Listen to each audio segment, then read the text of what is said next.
What's up, it's Cinema Shogun here, and just about everyone knows by now that the Rings of Power is going to be a complete woke dumpster fire. It's like the worst kept secret ever.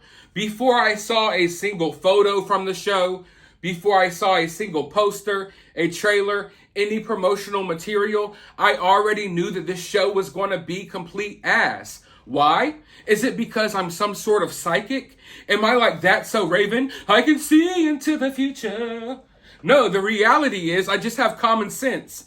And I have seen Hollywood use these same tactics time and time again with other franchises that I loved. They come in and say, oh, we need to do a modern day telling of this story.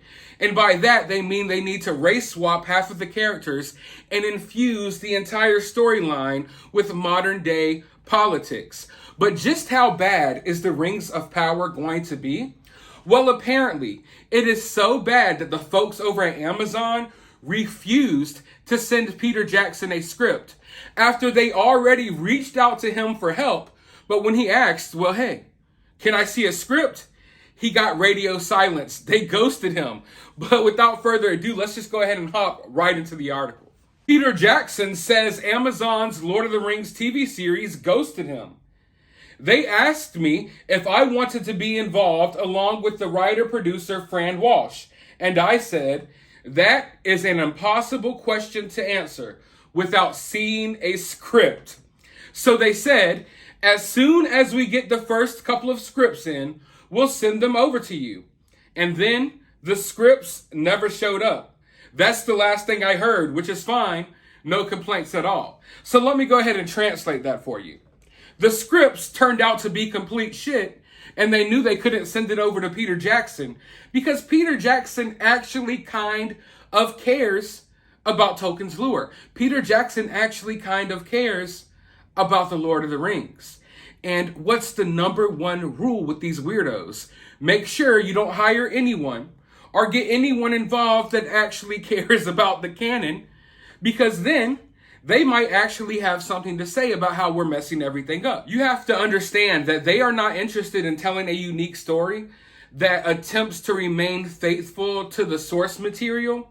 What they want to do is tell their own unique story, which is just a story filled to the brim with SJW politics.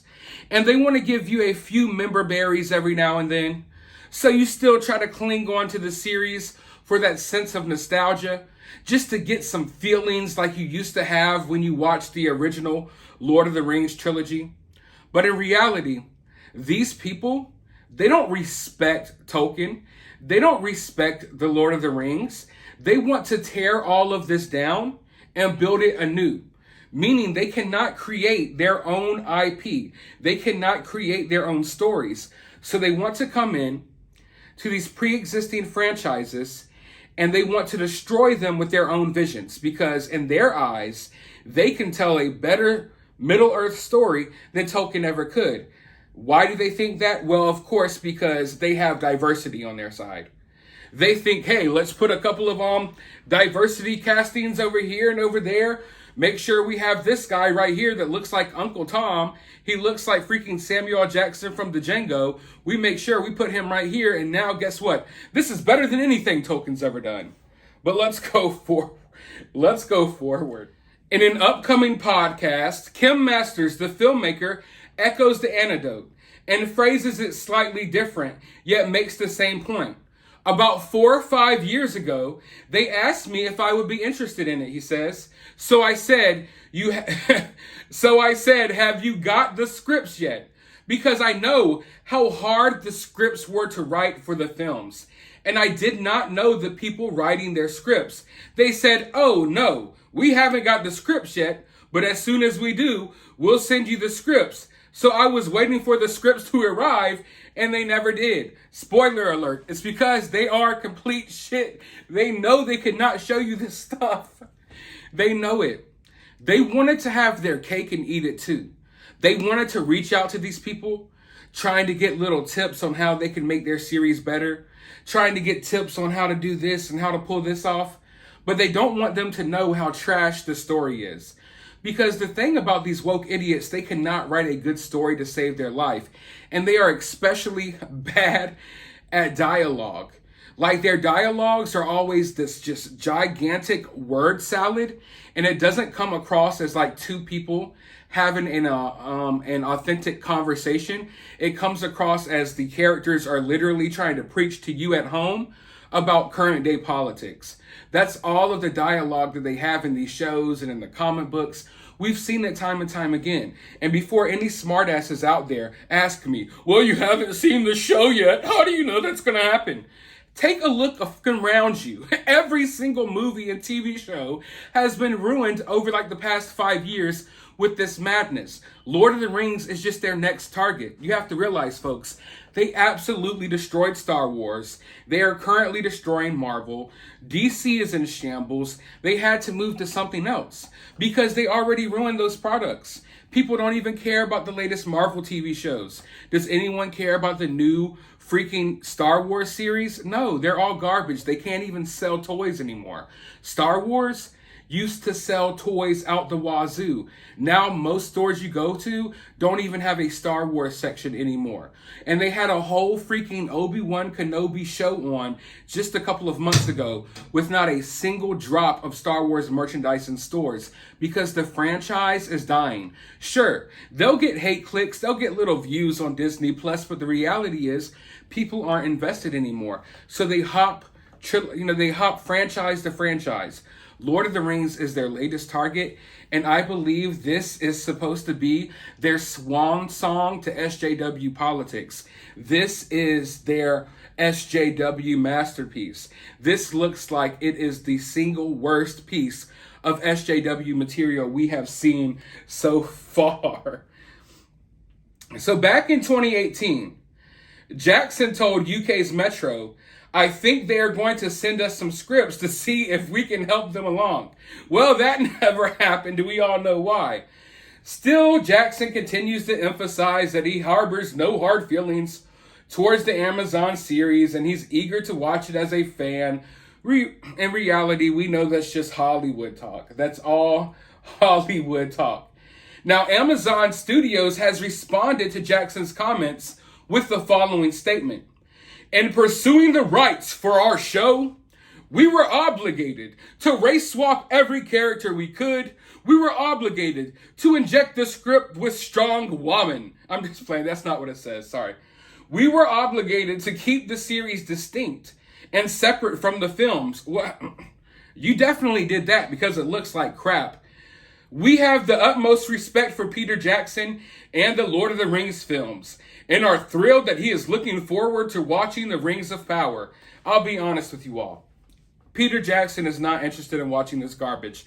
If I'm not interested in watching this, then how could the person responsible for the Lord of the Rings trilogy want to watch this crap? If anything, you're going to ruin his movies. People are going to look back and not even want to watch the old Lord of the Rings movies anymore because you put such a bad taste in their mouth with this series. Sources close to the project describe a complicated and delicate backstory to the situation. First, that the studio has high regard for Jackson and that Rings of Power showrunners J.D. Payne and Patrick McKay have privately attempted to make overtures to the filmmaker. But as the statement suggests, there are also legal concerns about keeping the films, which are owned by Warner Bros., and the TV show separate. There have been executive changes during the time period in question, as well with the former head of genre programming, Shera Tal Yaquado, whom one source described as an advocate of luring Jackson to the project. She was probably the only one with some sense, like, hey man, please call Peter Jackson. What are you guys doing? Someone get Peter Jackson in here. Departing the company in 2019. Perhaps she left.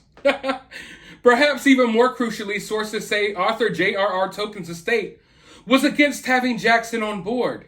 This shouldn't be surprising as the estate had no involvement with his films and Christopher Tolkien was previously slammed the trilogy.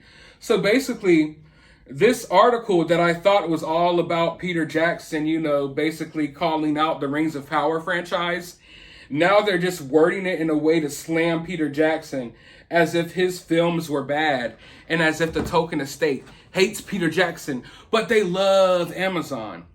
You see, these weirdos in Hollywood, they always do the same thing. Not only can they put out a product or a project or a movie, whatever you want to call it, they have to tear down past things. For example, we see it in the MCU all the time. They bring in this replacement character, like the female Loki, and they have to make her more powerful than the original Loki. They can't allow her to be her own character and do her own thing, have her own power set. No, she has to outshine the last one.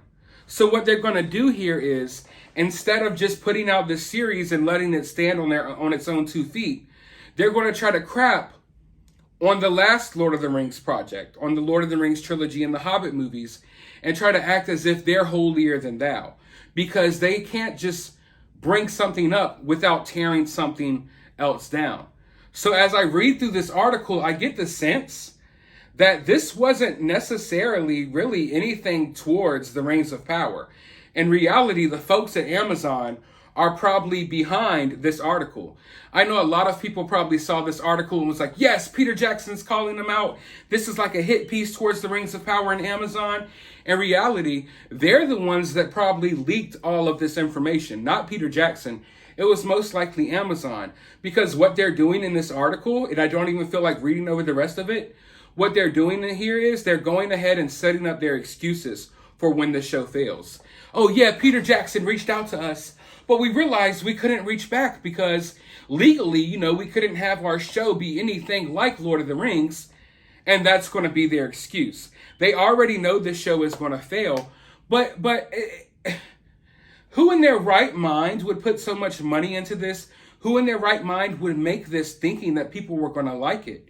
They're not making this for Lord of the Rings fans.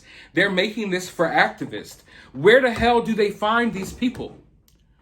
Like, how are there so many people in the movie industry that don't know anything about Star Wars, Marvel, and Lord of the Rings and all of that stuff? That's what originally gets people into filmmaking usually. Usually you get into filmmaking because you're a fan of other movies and, comics and storytelling overall. But it's like, it's almost impossible in Hollywood to find someone that knows anything about the biggest franchises in the world. And that really makes me question these people. But then I have to realize, where are they finding these writers? Where are they finding these filmmakers? Oh, that's right, at BLM protest. Because all of these writers and filmmakers, they're activists. In fact, a lot of the little characters on this show literally stated that they were activists when they were at Comic-Con. They aren't joining this show because they care about, telling a story and being an authentic character within this story or within this world. They're joining this because of diversity and because now we could preach to everyone about how we were the first person to do this in the Lord of the Rings franchise. None of these people care about anything but just getting across all of this woke BS. All they care about is virtue signaling. This will be the most expensive virtue signal yet, I believe. Maybe I'm mistaken. There's a lot of weird stuff going on in this world. But as far as like movies and TV shows go, this is nothing more than an expensive virtue signal, and possibly the most expensive virtue signal yet. Let me know your thoughts down below. While you're down there, hit that thumbs up button, hit that subscribe button, ring that notification bell, and I'll talk to you all on the next video.